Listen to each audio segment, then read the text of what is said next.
Assalamualaikum warahmatullahi wabarakatuh.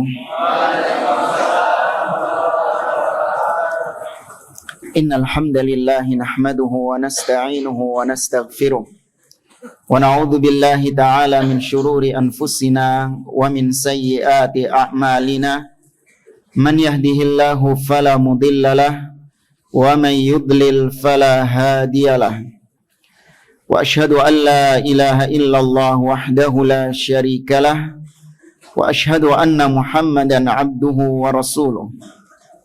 Ya ayyuhalladzina amanu taqullaha haqqa tuqatih wa la tamutunna illa wa antum muslimun.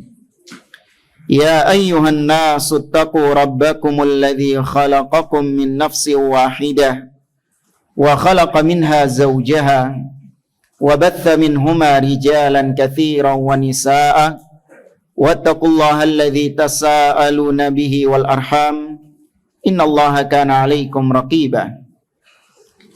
Ya ayyuhalladzina amanu taqullaha wa qulu qawlan sadida yuslih lakum a'malakum wa yaghfir lakum dhunubakum wa man yuti'illaha wa rasulahu faqad faza fawzan 'azima. Amma ba'd.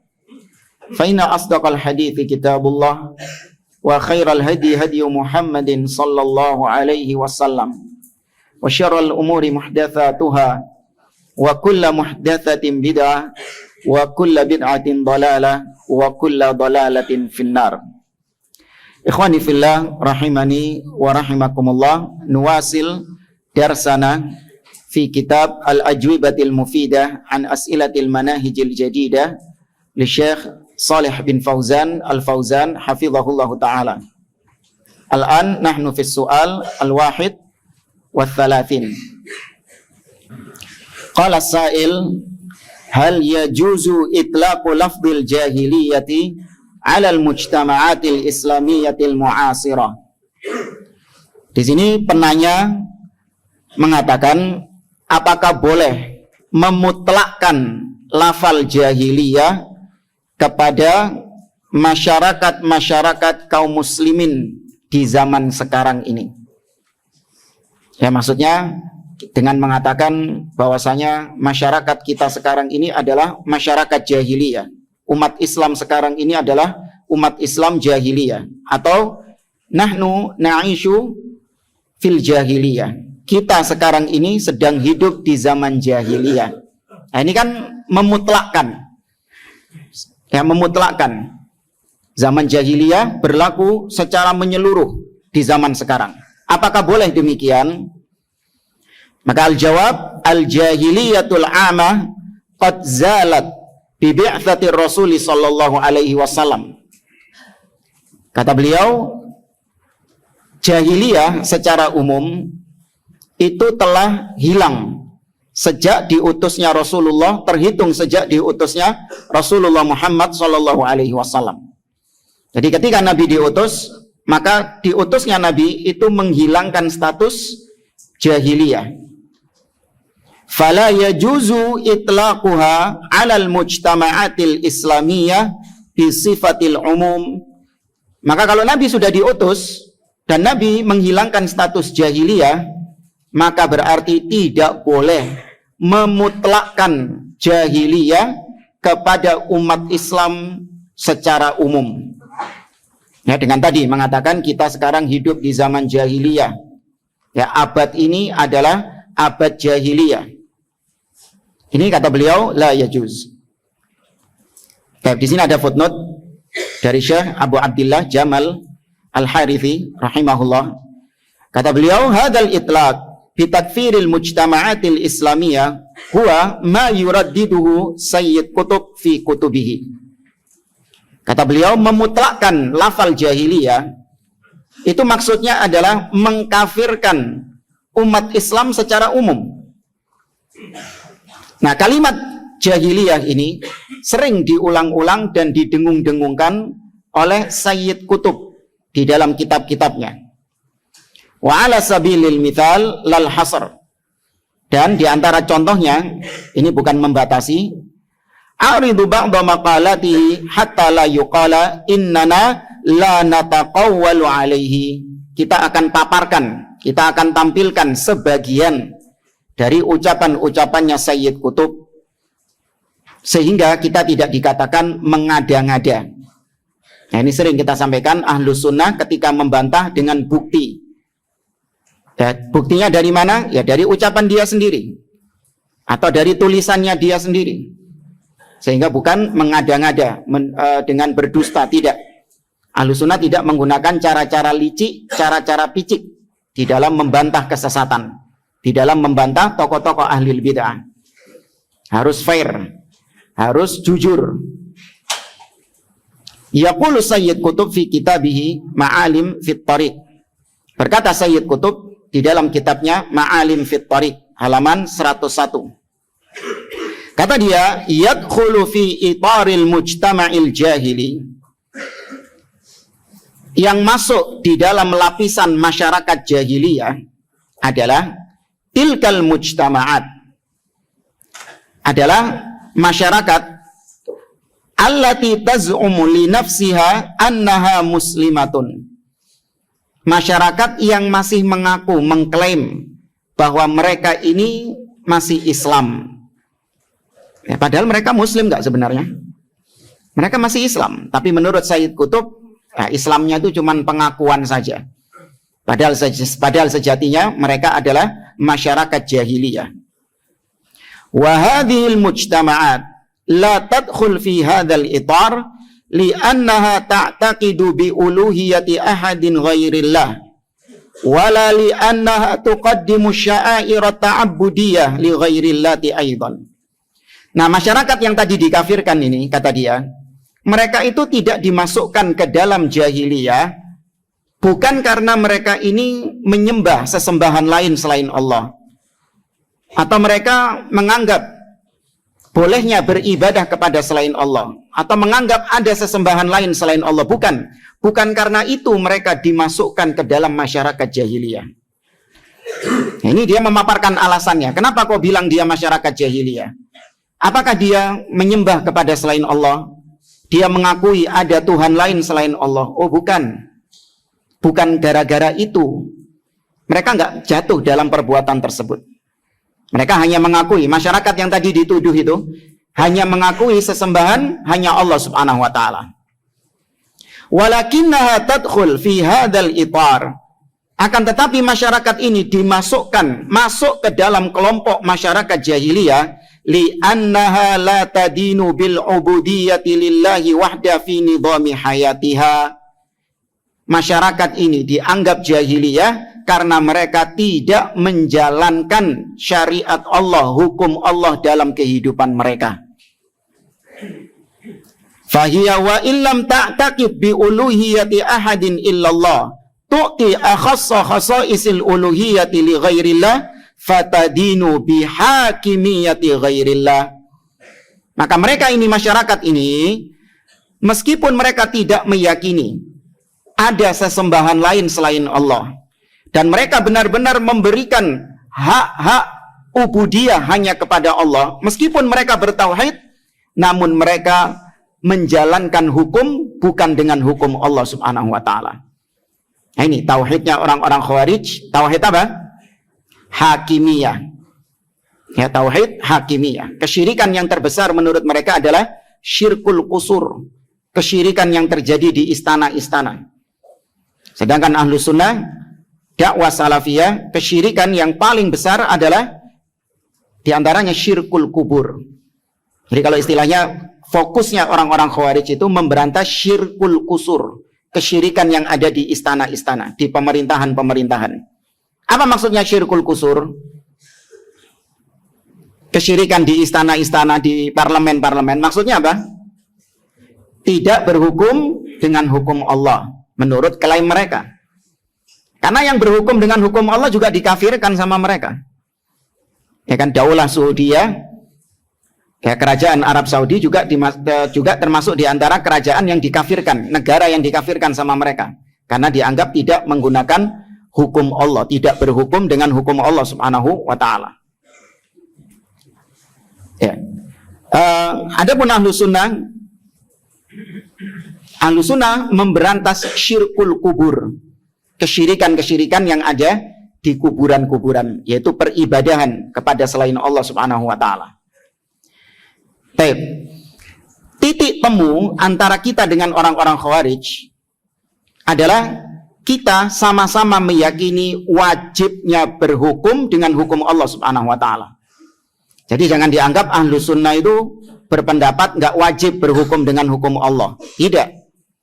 Ini titik kesamaan antara kita dengan Khawarij adalah dari sisi kita juga meyakini wajibnya berhukum dengan hukum Allah Subhanahu wa taala. Adapun titik perpisahan, titik perbedaan antara kita dengan mereka, yaitu apakah tatkala ada yang tidak berhukum dengan hukum Allah, maka dia otomatis langsung syirik, musyrik, kafir, keluar dari Islam, atau ada rinciannya. Di sini titik perbedaan antara Ahlus Sunnah dengan Khawarij. Kalau Khawarij, mereka memutlakkan siapa yang tidak berhukum dengan hukum Allah, maka dia kafir. Mad dalil?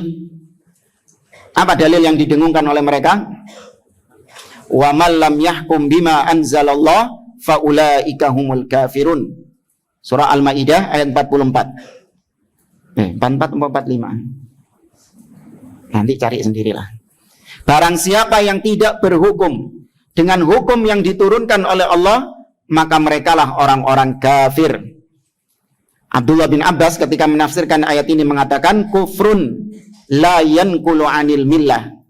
Kekufuran yang dimaksud dalam ayat ini adalah kekufuran yang tidak sampai mengeluarkan seseorang dari Islam. Ya, alias kufur asghar, kufrun duna kufrin. Kufur yang tidak sampai mengeluarkan seseorang dari Islam. Nah, kalau Khawarij enggak, dikafirkan mereka. Nah, Ahlus Sunnah ada rinciannya. Ahlus Sunnah mengatakan bahwa yang pertama dulu bahwa hukum Allah tidak terbatas pada pemerintahan saja. Ya, hukum Allah itu luas. Dalam akidah ada hukum Allah. Bagaimana hukum Allah dalam masalah asma wa sifat? Harus diapakan asma wa sifat ini? Kalau hukum Allah ditakwil, ditafwid, diapakan? Itsbat, ditetapkan bila tamtsil, bila takyif, bila tashbih. Ditetapkan apa adanya tanpa diserupakan, tanpa dibayang-bayangkan, tanpa dipertanyakan. Itu hukum Allah bukan? Itu hukum Allah. Tapi ketika ada yang tidak menggunakan hukum Allah dalam masalah ini, seperti dia mentakwil sifat-sifat Allah, apakah dikafirkan? Tidak. Yubadda. Dia dibid'ahkan. Tapi tidak sampai dikafirkan keluar dari Islam. Kecuali yang memang menolak sifat-sifat Allah, seperti Jahmiyah, atau yang menyerupakan Allah dengan makhluk seperti musyabbihah. Ya, tapi ketika mentakwil ini tidak dikafirkan oleh para ulama seperti Asy'ariyah, ya, Maturidiyah, ya, kemudian Kullabiyah dan yang lainnya. Mereka yubadda, dibid'ahkan. Demikian juga dalam masalah semua aspek kehidupan ada hukum Allah Subhanahu wa taala. Mulai bangun tidur, melek mata sampai merem lagi, itu ada hukum Allah di situ. Bahkan masuk WC ada hukum Allah di situ. Masuk pakai kaki apa? Kiri. Bahkan menghadap mana kita ketika al-baul, ketika buang air kecil atau buang air besar, diatur. Ada hukum Allah di situ. Sebagaimana datang dalam riwayat Salman Al-Farisi ketika ditanya oleh orang-orang Yahudi. Orang Yahudi mengatakan, "Allamakum nabiyyukum kulla syai'in hatta al-khira'ah." Apakah benar nabimu itu mengajarkan kepada engkau segala sesuatu bahkan sampai urusan buang hajat? Kata Salman, "Ajal." Iya. Allamana nabiyyuna kulla syai'in. Nabi kita sallallahu alaihi wasallam mengajarkan kepada kita segala sesuatu. Semua aspek kehidupan diatur, ada hukumnya. Nahana an-nastanjiya bil yamin. Ya, kita dilarang untuk cebok dengan tangan kanan. Sampai urusan cebok ada apanya? Ada hukum Allah di situ. Wa nahana an nastaqbilal qiblah bil ghaiti awil baul. Kita juga dilarang oleh Nabi untuk menghadap ke kiblat, baik ketika BAB atau BAK. Ya, sampai urusan-urusan demikian ada hukum Allah ada aturan Allah Subhanahu wa taala yang hendaklah dijalankan oleh seorang muslim. Nah, ketika seorang tidak menggunakan hukum Allah, alias dia meninggalkan hukum Allah, apakah langsung kafir? Tidak. Masuk WC pakai kaki kanan dia. Jangan keluar WC dikafirkan. Nah, iya kan? Ini dilihat konco ini, dilihat temannya tadi ini, masuk WC pakai kaki kanan dia. Keluar langsung dikafirkan. Ya, kenapa? Dalilnya kau tadi nggak pakai hukum Allah, kau meninggalkan hukum Allah, berhukum dengan selain hukum Allah. Wa man lam yahkum bima anzalallah fa ulaika humul kafirun. Ya.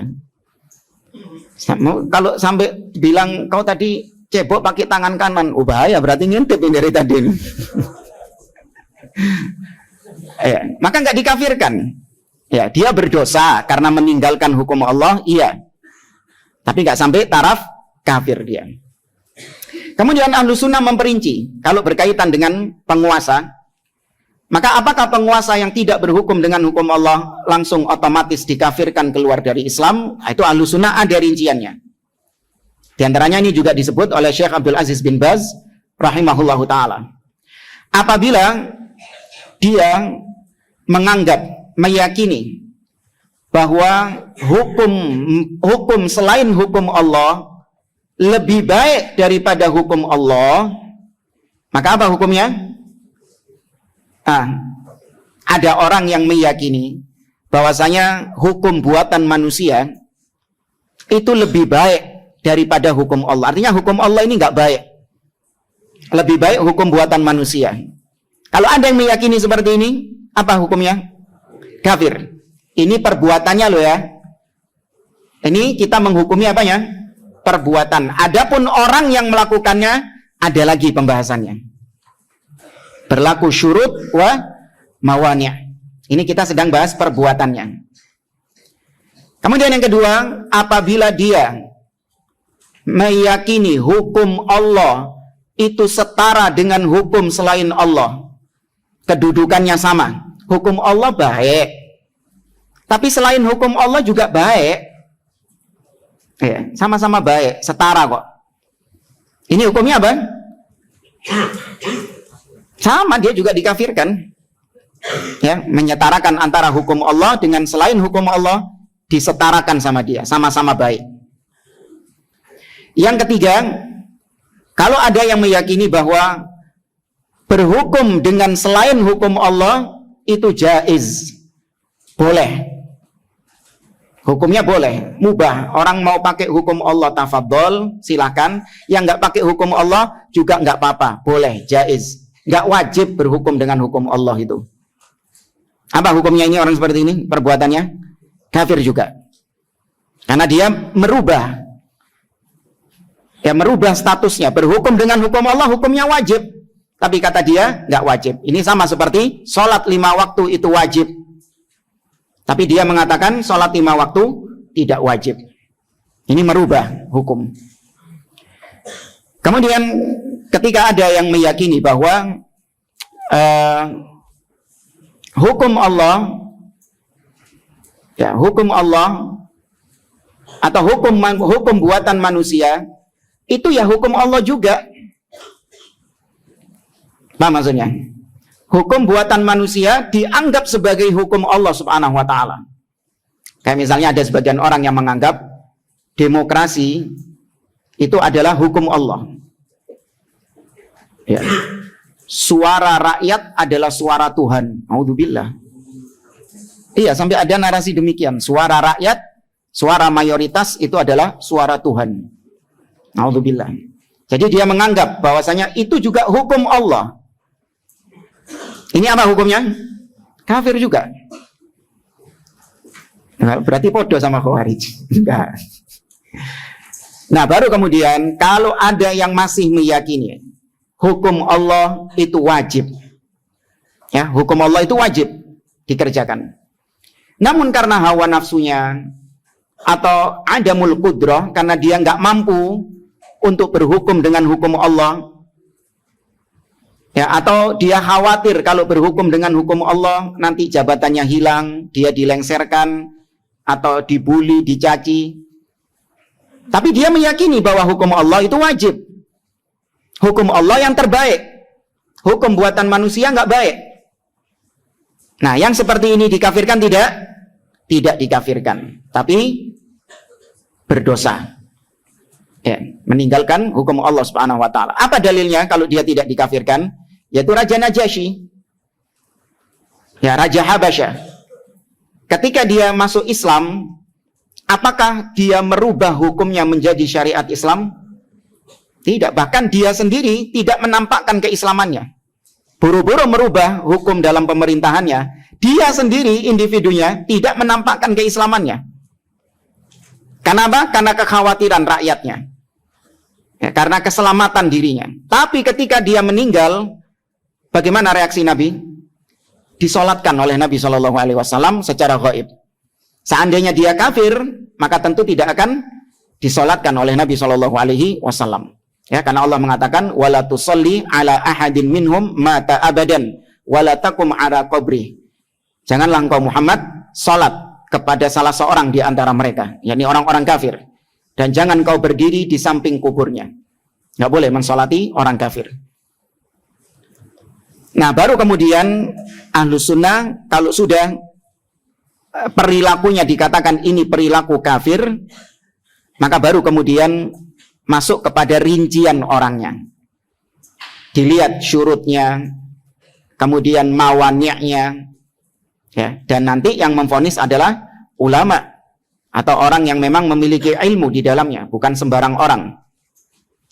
Ya, ini kita bicara seorang muslim ya. Kalau dia memang kafir, ya sudah kafir memang. Ya, hatta dia berhukum dengan hukum Allah, kalau dia kafir ya tetap kafir, paham ya? Ya, ada pemimpin nih. Ya, dia menjalankan hukum Allah Subhanahu wa taala. Berhukum dengan hukum Allah. Muslim atau kafir statusnya? Nasrani nih, orang Nasrani jadi presiden. Ya, kemudian negaranya dinyatakan berhukum dengan hukum Allah Subhanahu wa taala. Negara ini berdiri di atas Al-Qur'an dan Sunnah. Ya. Nasrani yang ngomong. Apakah gara-gara dia menjalankan pemerintahannya dengan Al-Quran dan Sunnah, maka statusnya jadi Muslim? Tidak. Dia tetap kafir.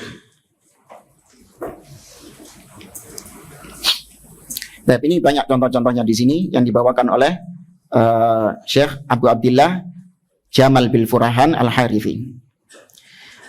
Kemudian lanjut kata Syekh Shalih Fauzan, wa amma itlaqu syai'in min umuriha ala ba'dil afrad aw ba'dil firaq aw ba'dil mujtama'at fa hadha mumkin wa jaiz. Adapun melabeli, memutlakkan jahiliyah kepada perkara-perkara tertentu, yang mengatakan jahiliyah kepada perkara-perkara tertentu, kepada individu-individu tertentu, kepada kelompok-kelompok tertentu, atau kepada masyarakat tertentu, maka ini hukumnya mungkin saja, mungkin terjadi seperti itu, dan boleh. Ya, misalnya fulan itu perbuatannya perbuatan jahiliyah. Ini umum atau khusus? Khusus, kita mengatakan fulan perbuatannya perbuatan jahiliyah. Ya, tidak dikatakan secara umum. Semua masyarakat Islam sekarang ini jahiliyah semuanya. Kita hidup di masa jahiliyah. Ini kan digeneralisir sama dia. Ini yang nggak boleh. Tapi kalau sebagian orang, sebagian firqah, mereka ini sifatnya jahiliyah, itu boleh. Nah, di antara dalilnya kata beliau, waqad qala an-nabiy sallallahu alaihi wasallam li ba'di ashabi, dan Nabi sallallahu alaihi wasallam mengatakan kepada sebagian sahabatnya, innaka mru'un fika jahiliyah. Sesungguhnya engkau adalah seseorang yang ada jahiliyah dalam dirimu. Siapa yang dimaksud Nabi di sini? Nabi ngomong kepada siapa ini?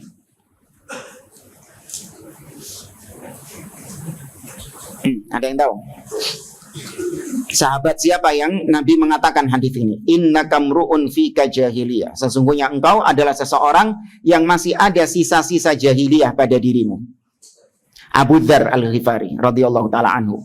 Ya, ketika berselisih dengan Bilal ibn Rabah, yaitu dengan menyebut-nyebut ibunya.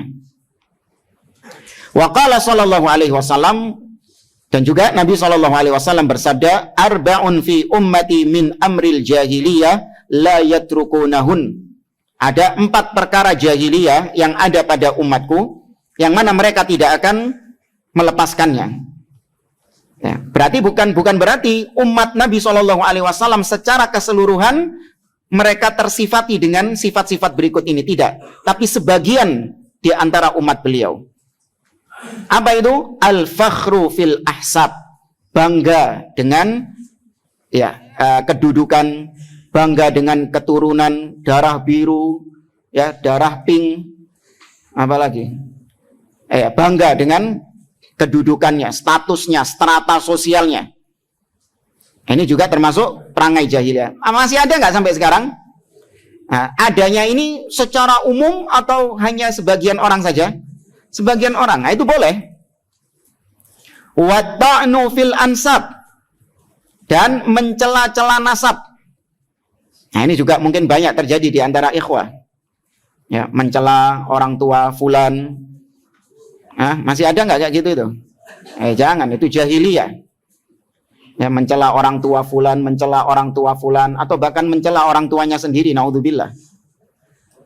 Ya, menyesal kenapa aku kok dilahirkan sama ibu. Ada orang-orang kayak gitu itu. Itu perkara jahiliyah, nggak boleh.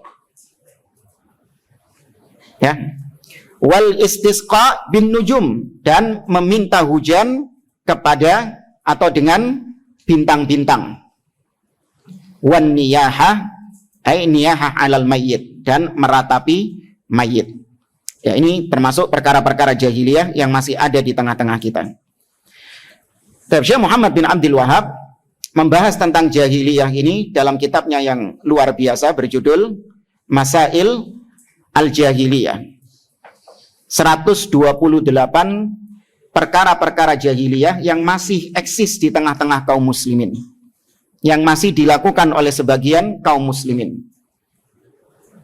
Nah, di sini kita akan lebih memperinci tentang istilah jahiliyah, yang mana itu sering didengung-dengungkan oleh orang-orang ikhwanul muslimin, ya, orang-orang khawarij. Mereka menuduh bahwasanya umat kita sekarang ini adalah umat jahiliyah. Kita bawakan di sini dari syarah Masail Al-Jahiliyah oleh Syekh Shalih Fauzan hafizahullah taala.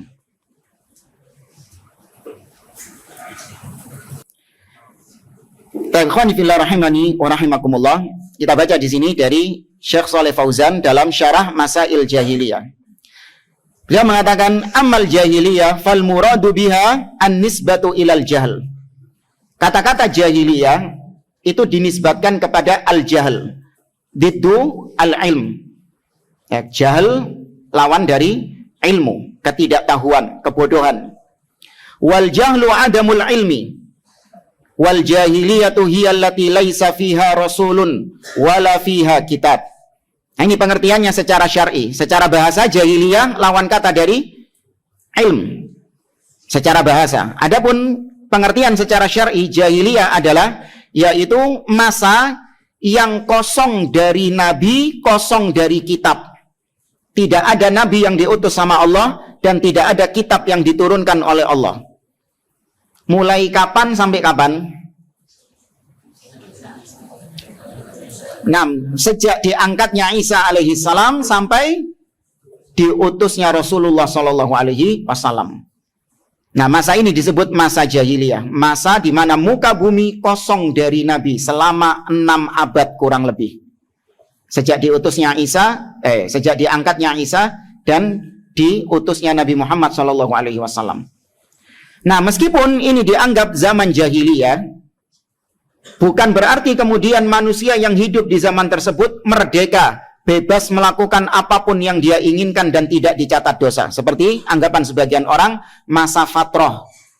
Ya, zaman fatrah, zaman kekosongan Nabi. Berarti mereka kalaupun berbuat syirik tetap tidak dianggap dosa. Naudzubillah. Meskipun masa fatrah, mereka tetap dibebani dengan syariat Nabi terakhir yang diutus kepada mereka. Kalau di Mekah misalnya, di Hijaz, siapa Nabi terakhir yang diutus kepada mereka? Ibrahim dan Ismail alaihi salam. Maka meskipun masa jahiliyah, mereka tetap melakukan syariat Ibrahim enggak? Tetap. Makanya orang-orang jahiliyah masih berhaji. Meskipun hajinya sudah terkotori dengan kesyirikan dan kebid'ahan. Demikian juga Bani Israel. Mereka tetap diwajibkan menjalankan syariat terakhir yang diutus, syariat terakhir kepada mereka, yaitu syariat Injil, syariatnya Nabi Musa alaihissalam. Maka ketika zaman jahiliyah tersebut, yang dikatakan sebagai muslim, ya ketika zaman jahiliyah ini, yang dikatakan sebagai muslim siapa? Orang muslim siapa di zaman itu? Apa nggak ada orang muslim sama sekali? Siapa orang muslim di zaman itu? Yang masih berpegang dengan syariat sebelumnya. Kalau ahlul kitab, yang masih berpegang dengan Injil, yang masih berpegang dengan Injil, maka mereka lah muslim. Di antaranya siapa? Yang Nabi SAW pernah bertemu dengannya? Waraqah bin Naufal. Ya, Waraqah bin Naufal. Itu yang masih memegang syariat asli. Yang masih menjalankan syariat asli Nabi Isa alaihissalam. Syariat Injil yang asli. Bukan yang kayak sekarang, bukan. Ya, Trinitas Tuhan Bapa, Tuhan, bukan. Ya, ini masih asli ajarannya Nabi Isa alaihissalam. Maka Waraqah bin Naufal dan orang-orang yang semisal dengan beliau, mereka itulah yang disebut sebagai muslimun di zaman tersebut. Ini sebelum diutusnya siapa? Rasul Shallallahu Alaihi Wasallam. Paham dong? Ya. Allah Ta'ala, Allah Subhanahu Wa Ta'ala berfirman, "Wala tabarrajna tabarrujal jahiliyatil ula." Surat Al-Ahzab ayat 33.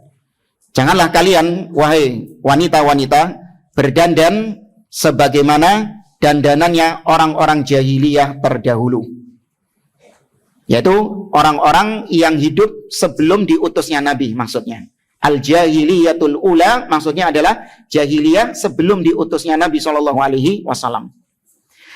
Li'annahu qabla ba'thin Nabi SAW kanal alam kullahu kanal alamu kulluhu yamuju fi dhalalin wa kufrin wa ilhad.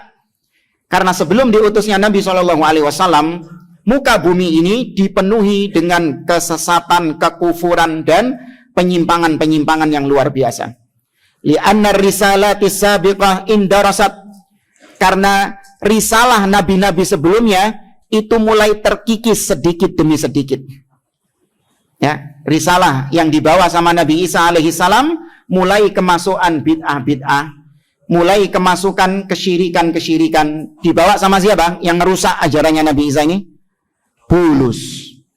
Ya, dibawa oleh Paulus. Ya, mulai tergerus sedikit demi sedikit gitu. Fal Yahud harrafu kitabahum at-Taurah. Orang-orang Yahudi melakukan tahrif terhadap kitab Taurat mereka. Wa adkhalu fihi katsiran minal kufriyati wad dhalal. Dimasukkanlah kitab Taurat itu kekufuran-kekufuran dan kesesatan-kesesatan. Wasyana'i' allati adkhaluha fit Taurah. Dan juga ya penyimpangan-penyimpangan, ya kesesatan-kesesatan yang mereka masukkan dalam kitab Taurat. Tuduhan-tuduhan kepada Allah Subhanahu wa taala. Ya, bahwasanya Allah istirahat. Ya, Allah istirahat setelah menciptakan langit dan bumi selama 6 hari. Maka di hari yang ke-7 Tuhan istirahat katanya. Ya. Atau Tuhan menyesal karena telah menciptakan manusia. Maka Tuhan menghukum mereka di zaman Nabi Nuh alaihissalam. Ya, jadi Tuhan disifati dengan an-nadam, menyesal.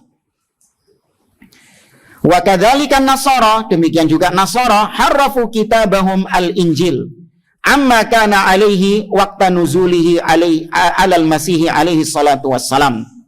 Orang-orang Nasara juga melakukan tahrif terhadap kitab mereka, yaitu Injil. Ya, melakukan tahrif tidak sebagaimana yang dulu diturunkan kepada Nabi Isa alaihi salam.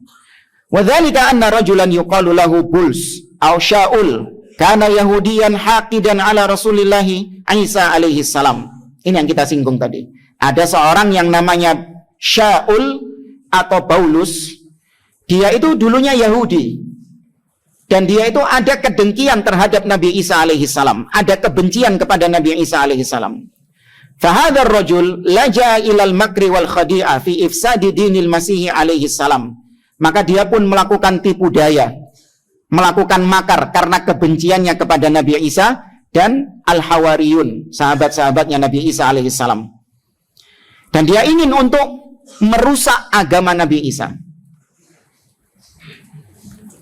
Haitu adharal imana bil Masih wa annahu nadima ala ma kana min qabl min adawatil Masih. Jadi dulu ini Paulus ini terkenal orang yang sangat luar biasa bencinya kepada Nabi Isa, kepada pengikut-pengikutnya. Tapi tahu-tahu dia kemudian menghilang. Menghilang dia. Nggak lama kemudian, lama sih, kemudian dia muncul lagi. Nah, dia muncul tapi dengan penampilan yang berbeda. Apa? Dia menampakkan diri sebagai orang yang menyesal, dahulu telah memusuhi Nabi Isa, dahulu telah membenci Nabi Isa, sekarang dia sudah menjadi orang yang bertobat karena ngakunya diimpeni sama Nabi Isa.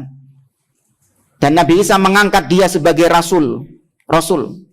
Hanya orang-orang Nasara sekarang kalau nyebut Paulus itu Rasul Paulus, karena dia utusannya Tuhan, utusannya Jesus, Nabi Isa alaihissalam. Nah, banyak itu dia menipu orang-orang Nasrani ketika itu, menipu pengikut-pengikutnya Nabi Isa. Wa annahu ra'a ru'ya bi za'mihi fa amana bil Masih wa saddaqahu an-nasara fi ma qala. Dia mengaku-ngaku mimpi ketemu Nabi Isa dan dia mengaku beriman kepada Nabi Isa, padahal pura-pura. Namun sangat disayangkan, orang-orang Nasara, maksudnya Nasara di sini pengikutnya Nabi Isa yang masih polos, yang masih berada di atas agamanya Nabi Isa yang lurus, percaya sama ucapannya Paulus ini. Thumma innahu tanawalal Injil alladzi anzalahu Allah ala Isa. Nah, mulai Injil diotak-atik sama dia. Ya, karena dia katanya sudah diangkat menjadi rasul, maka berarti dia punya otoritas untuk menafsirkan Injil, untuk berbicara tentang Injil. Maka masuklah di situ kekufuran-kekufuran yang dia bawa. Di antaranya apa? Trinitas. Dan kalau dilihat Injil yang ada sekarang, akeh-akehane omongannya wong iki. Iya, kebanyakannya omongannya orang ini. Ya, al-ahdul jadid. Ya, perjanjian baru. Al-ahdu al-jadid, perjanjian baru. Yang Injil cuma 4. Maksudnya yang disebut Injil cuma 4. Injil Matius, Injil Markus, Injil Lukas, Injil Yohanes. Nah, lainnya apa? Lainnya rata-rata tulisannya Paulus. Ya, surat Paulus kepada jemaat Korintus, surat Paulus kepada jemaat Roma, surat Paulus kepada jemaat Filipi, surat suratnya Paulus kabeh sini. Ya, maka ini membenarkan apa yang diucapkan oleh beliau ini. Dia inilah yang banyak merombak ajaran Nabi Isa alaihissalam sampai sekarang Nabi Isa dituhankan. Ini orang yang bertanggung jawab. Paulus, orang Yahudi yang berpura-pura menjadi pengikutnya Nabi Isa alaihissalam. Fa'adkhala fihi al-wathaniyat wasyirkiyat wal kufriyat, maka dimasukkanlah ya al-wathaniyat, penyembahan kepada berhala-berhala, wasyirkiyat, kesyirikan-kesyirikan dan kekufuran-kekufuran, haitsu adkhala fihi aqidat at-tatslif, dimasukkan akidah at-tatslif, ya, trinitas. Ai annallaha thalithu thalatha, bahwasanya Allah itu adalah 3 oknum. Ya, Tuhan itu ada 3 oknum. Wa anna Isa ibnullah, dan Nabi Isa adalah anaknya Allah, au huwallah, atau Nabi Isa itu Allah juga. Nah, jadi Nabi Isa itu diyakini oleh orang Nasrani dengan 3 keyakinan. Nabi Isa adalah Allah itu sendiri. Ya, Nabi Isa adalah Allah itu sendiri. Yang kedua, Nabi Isa adalah ibnullah, anaknya Allah subhanahu wa ta'ala. Dan yang ketiga, Nabi Isa adalah kalamullah, firman Allah yang berubah, tajassud, ya, tajassada, berubah menjadi manusia. Makanya mereka punya istilah Nabi Isa itu ada nasut dan ada lahut. Ini istilahnya orang-orang Nasrani Arab ya, Kristen Arab. Nabi Isa nasut. Apa nasut itu? Sisi kemanusiaannya Nabi Isa. Nabi Isa makan, minum, ya capek, tidur, istirahat. Iya, karena Nabi Isa itu ada sisi kemanusiaannya. Tapi Nabi Isa juga punya lahut, sisi ketuhanannya. Ya, Nabi Isa itu punya sisi ketuhanannya. Nah, ini banyak didebat oleh Syekhul Islam Ibnu Taimiyah rahimahullah. Rusaknya akidah mereka dibantah oleh Syekhul Islam Ibnu Taimiyah rahimahullah dalam kitabnya apa kemarin? Al-Jawabus Sahih liman baddala dinal Masih. Nah. Wa adkhala fihi al-amra bi ibadatis salib. Kemudian Paulus memasukkan di dalam ajaran Nabi Isa beribadah kepada as-salib, ya, salib, cross. Nah, ini juga lucu ya, kadang kalau anak mikir itu. Nabi Isa atau yang mereka sebut dengan Jesus, itu kan sosok yang mereka cintai nggak? Orang Nasrani itu cinta nggak kepada Nabi Isa? Cinta kan, harusnya kan? Harusnya ketika melihat salib, mereka belenek, sumpah, benci. Kan gitu kan? Karena salib ini, di salib itulah Tuhanku meregang nyawa. Ya kan, berarti ketika ngelihat salib kan mereka benci, nggak suka, karena teringat dengan siapa? Ketika teringat dengan Tuhannya yang kata mereka disalib di situ. Lah kok malah dijadikan sebagai lambang, dijadikan sebagai simbol, bahkan disembah, diibadahi, dijadikan kalung atau logo dan lainnya. Itu untungnya Nabi Isa disalib, kata mereka. Yesus itu disalib. Saya nggak bayangkan kalau Yesus itu matinya dibunuh dengan pisau misalnya. Ya, mungkin kalungnya pisau. Atau Yesus dibunuh dengan cara dibakar. Korek. Mau korek mereka gitu. Gerejanya itu ada koreknya gitu. Paham nggak maksudnya ya? Iya. Kadang mikir kok bisa gitu. Nabi Isa itu mati katanya untuk menebus dosa. Ya, menebus dosa. Nah, kalau ditanya kepada orang Nasrani, dulu ketika Nabi Isa dikejar-kejar, kan ceritanya gitu kata mereka, dikejar-kejar sama tentara Romawi dan mau disalib. Seandainya Anda hidup di zaman itu, ketika ngelihat Nabi Isa mau disalib, Anda menyelamatkan Nabi Isa atau membiarkan dia? Menyelamatkan Yesus atau membiarkan Yesus disalib? Apa jawabannya kira-kira? Bingung. Nek diselamatno dosaku nggak ditebus, ya kan?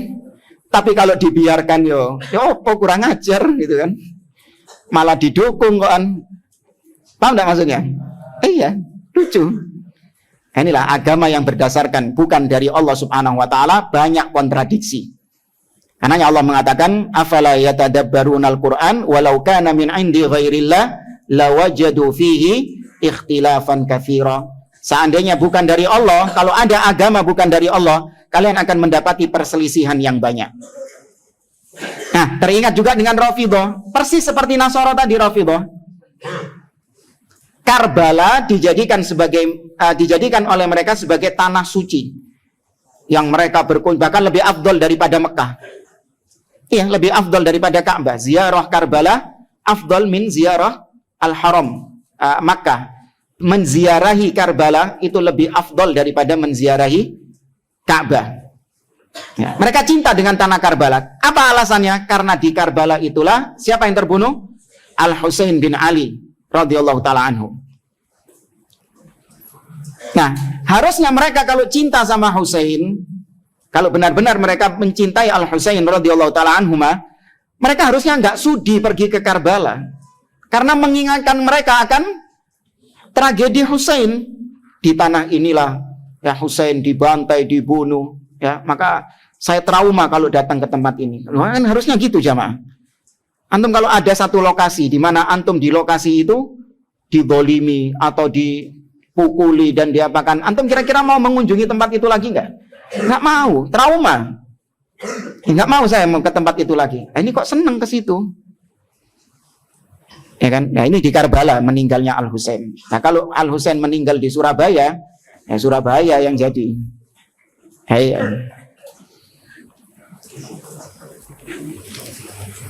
Wa khala kufriyat syani'a wa saddaquhu fi dzalika ala annahu alim wa ala annahu mu'min wa laqabuhu bir rasul puls ay rasulul masih bi za'mihim wa qasduhu ifsadu dinil masih. Nah, sangat disayangkan Paulus ini diterima, dibenarkan oleh orang-orang pengikutnya Nabi Isa dan dianggap sebagai alim, ya, orang yang punya ilmu. Dan dia menjuluki Paulus dengan rasul, ya, rasulnya Al-Masih. Padahal tujuannya adalah untuk merusak agama Nabi Isa alaihi salam. Tapi itu ahlul kitab. Nah, jahiliyah itu juga ada pada orang-orang Arab. Ya, jahiliyah bukan hanya ada pada ahlul kitab, tapi jahiliyah juga ada pada orang-orang Arab. Terjadi kesyirikan di tanah Arab, di Hijaz. Insya Allah ceritanya sudah ma'ruf. Siapa yang membawa kesyirikan ke kota Mekah? Amr bin Luhai Al-Khuzai. Ya, ini insya Allah ceritanya sudah ma'ruf, nggak perlu dibacakan di sini.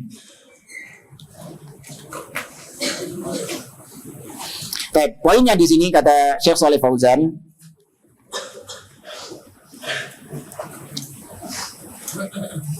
wal jahiliyah kama qulna mansubatun ilal jahl wa huwa adamul ilm wa kullu amrin mansubin ilal jahiliyah fa innahu madmum. Pokoknya segala sesuatu yang disandarkan kepada jahiliyah itu pasti tercela. Pasti itu perbuatan yang tercela. Seperti tadi misalnya, arba'un fi ummati min amril jahiliyah la yatrukunahunna. 4 perkara yang termasuk perkara jahiliyah. Ketika disebutkan jahiliyah, maka ini perbuatan yang mahmud atau madhmum? Mahmud, madhmum. Pasti itu perbuatan tercela. Hanya saja tidak mesti jahiliyah, perbuatan ini perbuatan jahiliyah, gak mesti itu perbuatannya mengeluarkan seseorang dari Islam. Ini yang banyak Khawarij gagal paham. Ketika mereka mengatakan afa hukmal jahiliyati yabghun, apakah hukum jahiliyah yang mereka inginkan?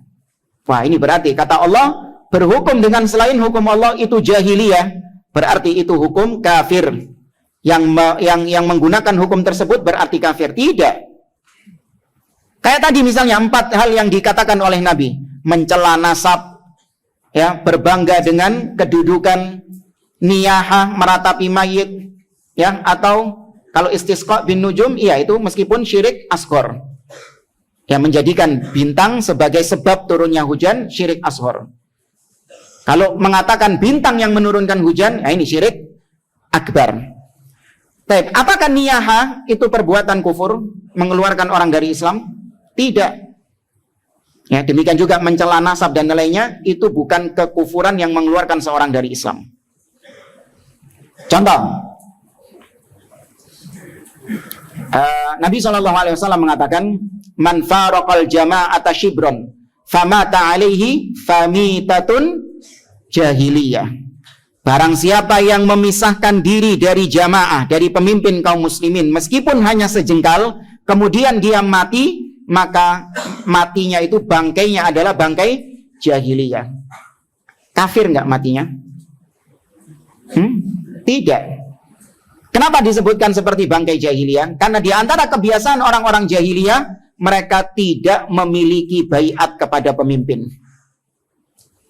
Sifatnya orang jahiliyah secara umum ya, jahiliyah di zaman Nabi, di zaman sebelum diutusnya Nabi, orang-orang jahiliyah itu sifat mereka adalah kebiasaannya mereka nggak mau dipimpin sama seseorang. Menurut mereka dipimpin oleh seseorang itu keterhinaan. Sedangkan bebas, tidak ada yang memimpin, tidak ada yang mengatur, itu sebuah hal yang terpuji. Maka diperangi sama Nabi SAW, umat Islam wajib as-sam'u wa ta'ah, wajib mendengar dan taat kepada pemimpin, dan itu kemuliaan. Sebaliknya yang menentang, memberontak, kepada pemimpin itu berarti perbuatan apa? Jahiliyah. Jangan dibalik. Taat sama pemimpin dianggap jahiliyah. Yang memberontak kepada pemimpin, khuruj, dianggap sebagai ajaran Islam, sunnah. Tidak, kebalik. Ya, maka itu madmum.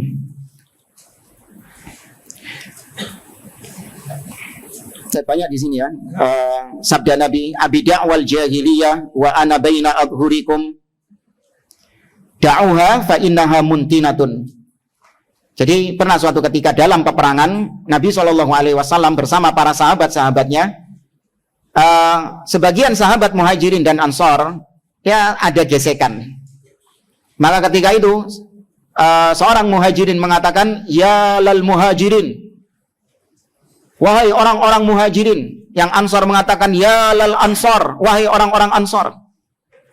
Padahal muhajirin dan ansor maksudnya memanggil kaumnya, wahai muhajirin, wahai orang-orang ansor. Padahal nama muhajirin dan ansor ini penamaan yang syar'i enggak? Penamaan syar'i. Allah banyak sebutkan di dalam Al-Quran. Allah mengatakan misalnya dalam surah At-Taubah, was-sabiqunal awwalun minal muhajirin wal ansor. Tapi ketika digunakan untuk fanatisme kelompok, ya, untuk fanatisme kelompok, maka itu perbuatan apa? Jahiliyah. Makanya Nabi menegur, abi da'wal jahiliyah wa ana baina adhurikum. Apakah dengan seruan-seruan jahiliyah seperti itu, sedangkan aku berada di antara tengah-tengah kalian? Ya, maka fanatisme kelompok, fanatik golongan, menjadikan kelompok sebagai barometer tolak ukur kebenaran, itu termasuk kebiasaan apa? Jahiliyah, kesukuan. Ya.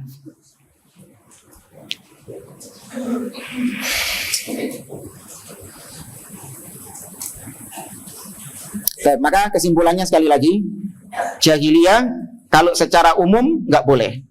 Dikatakan zaman kita sekarang zaman jahiliyah, ini nggak boleh. Konsekuensinya berarti Anda mendustakan diutusnya Nabi SAW. Berat.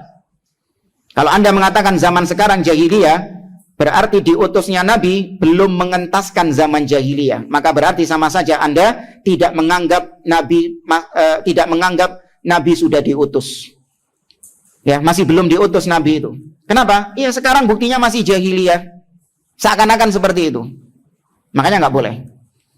Nah, yang boleh adalah yaitu jahiliyah yang terjadi pada sebagian orang atau sebagian kelompok. Itu boleh dikatakan jahiliyah. Paham nggak jamaah? Nah, dari sini maka Anda nggak boleh mengatakan dulu Ustadz ketika saya masih jahiliyah. Paham maksudnya? Memang tahu maksudnya dulu ketika saya masih belum kenal Islam, ketika belum kenal sunnah, ketika saya dulu masih bandel, belum kenal agama. Ya, ngomongnya kayak gitu. Tapi nggak usah tinggalkan lafal-lafal demikian. Ya, cukup katakan dulu saya ketika masih belum mengenal Islam, ketika saya dahulu masih belum kenal sunnah, belum kenal manhaj yang hak ini. Dengan kalimat-kalimat demikian. Jangan mengatakan dulu ketika saya masih jahiliyah. Oh, tuwek berarti. Iya kan? Sudah hidup sebelum diutusnya siapa? Nabi SAW. Tuwek berarti. Ikhwan fillah rahimani wa rahimakumullah. Kita cukupkan sampai di pertanyaan 31. Insyaallah pada pertemuan berikutnya kita masuk ke as-su'al tsani wa tsalatsin.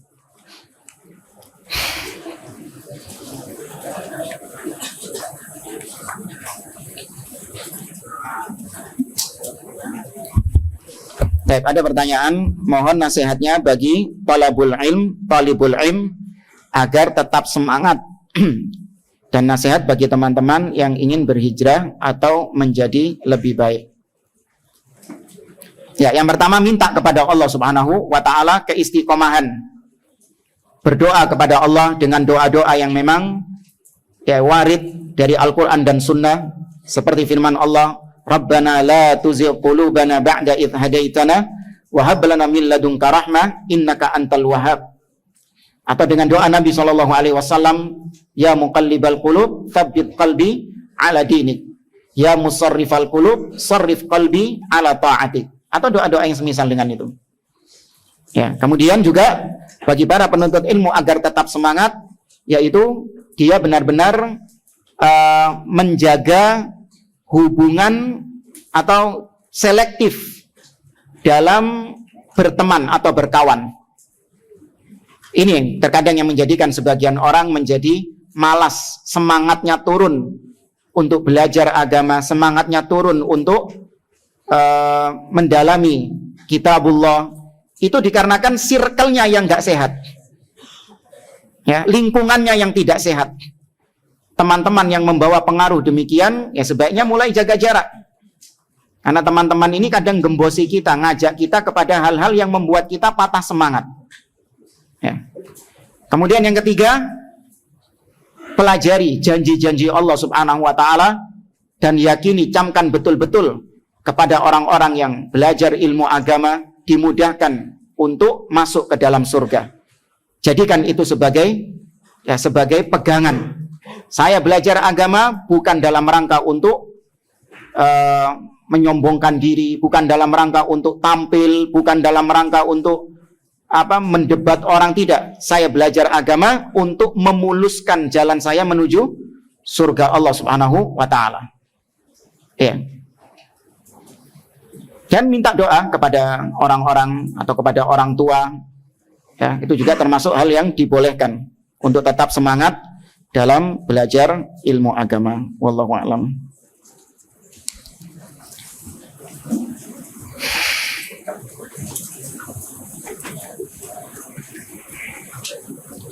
Afwan Ustaz, mohon referensi kitab akidah tentang uluhiyah dan rububiyah Allah. Ya, kalau yang ringan, ya Anda bisa baca syarah Al-Qawaid Al-Arba' oleh Syekh Shalih Fauzan. Ya, di situ beliau menjelaskan tentang rububiyah kaitannya dengan uluhiyah di kaidah ula, di kaidah yang pertama. Ya, annal kufar alladzina qatalahum Rasulullah sallallahu alaihi wasallam, ya, orang-orang kafir yang dahulu diperangi oleh Nabi sallallahu alaihi wasallam, ya, mereka mengimani bahwasanya Allah adalah pencipta, Allah adalah penguasa, Allah adalah al-mudabbir, pengatur. Akan tetapi lam yudkhilhum fil Islam, itu tidak memasukkan mereka ke dalam Islam. Nah, syarah Syekh Shalih Fauzan di situ luar biasa. Ya, beliau mengaitkan antara rububiyah dengan al-uluhiyah.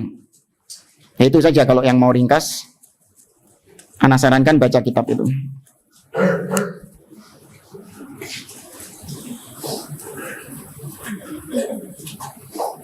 Nah, ini sama ini. Apa hukum mengatakan tentang masa lalu? Itu masa jahiliyahku dulu, setelah taubat. Nah, ini sebaiknya dihindari saja. Ya, dulu ketika saya masa jahiliyah, zaman jahiliyah, ini kalimat-kalimat dihindari saja.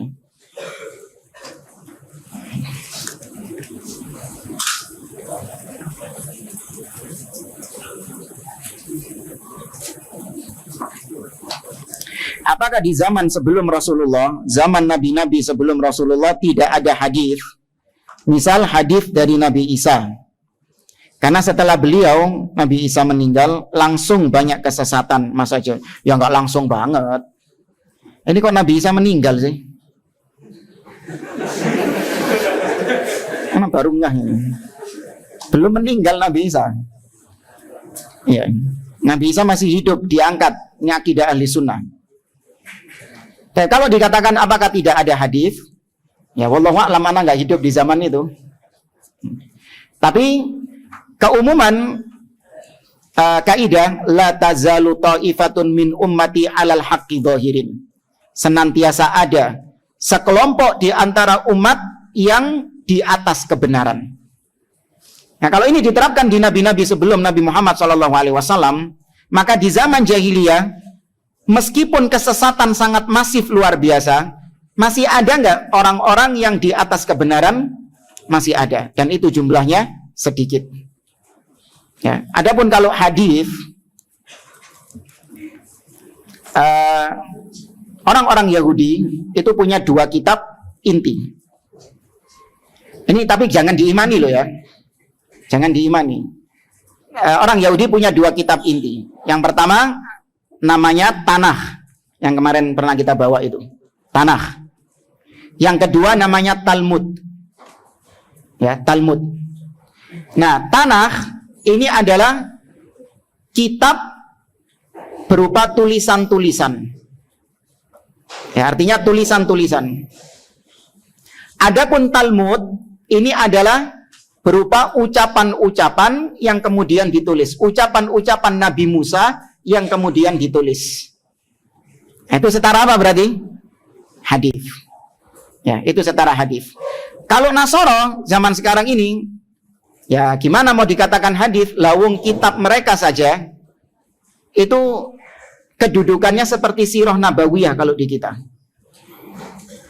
Ya, kitab Injil yang ada pada mereka sekarang, yang tadi kita sebut Injil Matius, Markus, Lukas, Yohanes, ini kalau dilihat kedudukannya setara dengan sirah nabawiyah. Jadi seseorang menulis sejarah tentang Nabi Isa, tentang Yesus.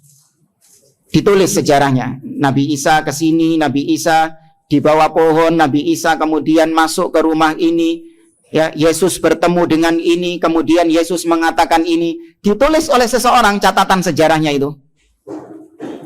Ya, nah, tidak ada sanad dalam penulisannya itu. Ya, tidak ada sanad periwayatannya. Makanya ada perbedaan antara Nabi Isa yang diceritakan di Injil ini berbeda dengan Nabi Isa yang diceritakan di Injil yang lain. Karena penulisnya berbeda. Yang ini penulisnya Matius, yang ini penulisnya Markus, yang ini penulisnya Lukas, yang ini penulisnya Yohanes. Loh, di luar itu ada lagi. Ada Injil Thomas. Iya. Nggak dipakai sama mereka. Apa ada yang namanya Thomas, dah? Kok pada heboh itu? Ada Injil Maria. Ada yang banyak beredar Injil Barnabas. Ya, nggak dipakai sama mereka. Kenapa? Karena nggak sesuai dengan kanonnya orang-orang Nasrani. Itu nggak ada standarnya ya. Kenapa Injil ini dimasukkan, Injil ini nggak dimasukkan? Jadi kedudukannya Injil-Injil tadi itu sama seperti catatan sejarah. Ya, makanya kita ada Sirah Ibnu Hisham, ya enggak? Ya, itu sama seperti itu kedudukannya. Bedanya kalau sirah kita itu disebutkan sanadnya. Ya, memang ada yang sahih, ada yang dhaif. Tapi disebutkan sanadnya. Ya, disebutkan referensinya, rujukannya. Apa itu? Hah? Baik, wallahu a'lam.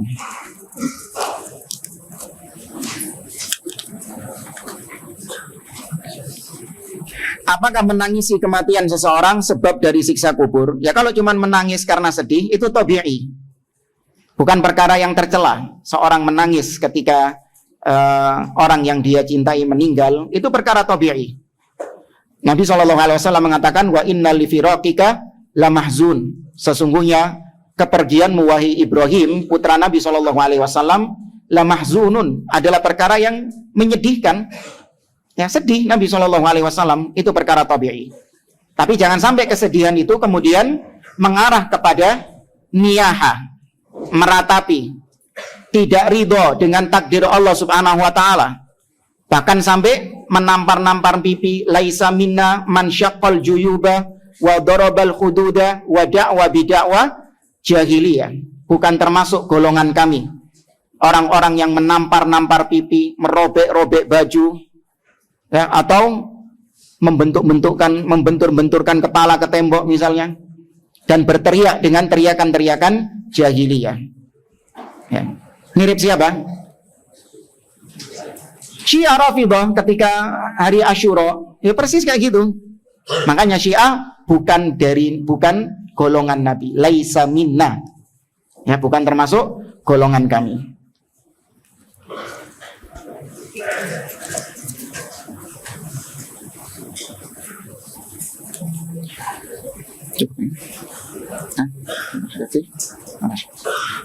Baik, insyaallah kita lanjutkan di pertemuan yang akan datang. Wallahu taala a'lam. Subhanakallahumma wa bihamdik, asyhadu an la ilaha illa anta astaghfiruka wa atubu ilaik. Wassalamualaikum warahmatullahi wabarakatuh.